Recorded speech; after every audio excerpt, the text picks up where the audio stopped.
In your opinion, what is the difference between a good and a bad earmark beyond what is and isn't in your state or someone else's state?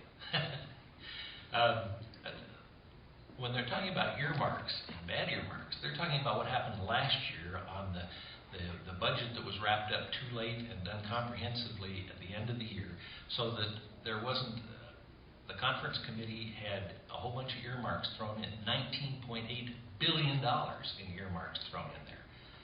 That's the bad earmarks they're talking about. If a bill goes through the entire process, if somebody puts it in at the beginning of the appropriations process and the committee examines it, and then the floor of the Senate examines it, and the House examines it, which of course it wouldn't be in that order, everything starts in the House, but the House committee and the House get to examine it, and the conference committee gets to examine it.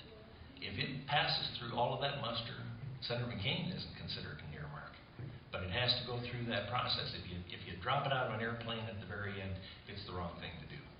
Mr. Rothfuss.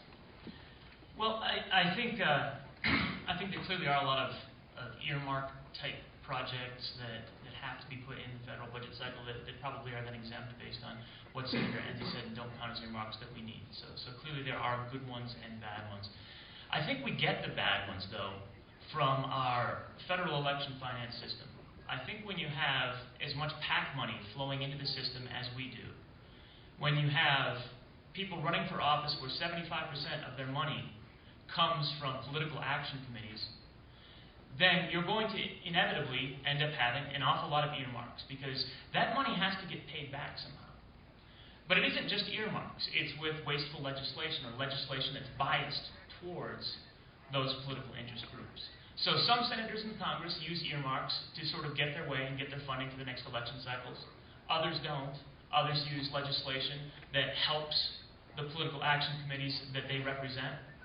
But what it comes down to is that our current finance system is not about the people. It isn't about the people at all.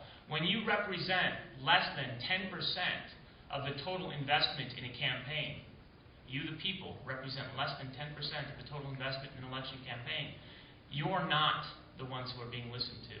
And that's why we have pork, and that's why we have bad legislation.